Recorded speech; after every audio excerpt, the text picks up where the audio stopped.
First Maccabees Chapter 16. Then came up John from Gezerah, and told Simon his father what Syndabius had done.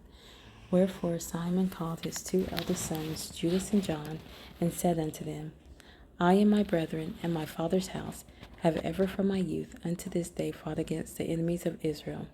And things have prospered so well in our hands, that we have delivered Israel oftentimes. But now I am old, and ye, by God's mercy, are of a sufficient age. Be ye instead of me and my brother, and go and fight for our nation, and the help from heaven be with you. So he chose out of the country 20,000 men of war with horsemen, who went out against Syndabius, and rested that night at Modin. And when as they arose in the morning, and went into the plain, behold, a mighty great host, both of footmen and horsemen, came against them. Howbeit there was a water brook betwixt them.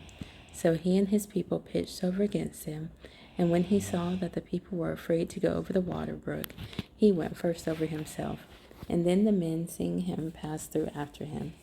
That done, he divided his men, and set the horsemen in the midst of the footmen, for the enemy's horsemen were very many. Then sounded they in the holy trumpets, whereupon Syndabius and his hosts were put to flight, so that many of them were slain, and the remnant gat them to the stronghold.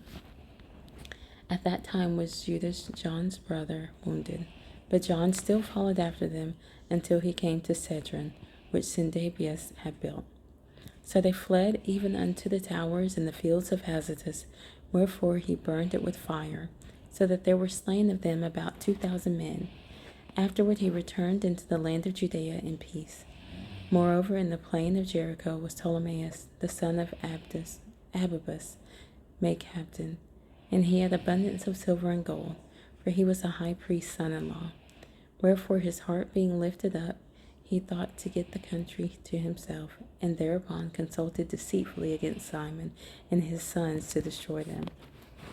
Now Simon was visiting the cities that were in the country, and taking care for the good ordering of them, at which time he came down himself to Jericho with his sons, Mattathias and Judas, in the 167th year, in the 11th month called Sabbath. Where the son of Abubus, receiving them deceitfully into a little hold called Docus, which he had built, made them a great banquet. Howbeit he had hid men there.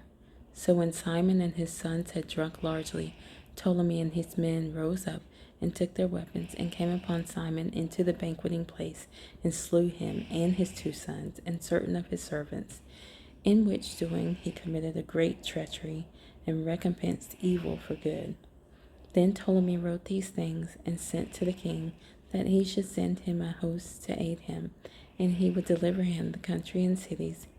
He sent others also to Gezerah to kill John, and unto the tribunes he sent letters to come unto him, that he might give them silver and gold and rewards, and others he sent to take Jerusalem, and the mountain of the temple.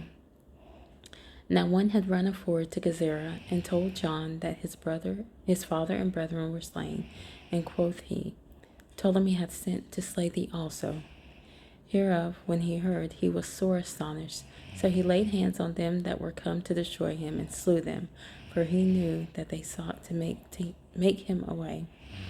As concerning the rest of the acts of John, and his wars and worthy deeds which he did, and the building of the walls which he made, and his doings, behold, these are written in the chronicles of his priesthood, from the time he was made high priest after his father.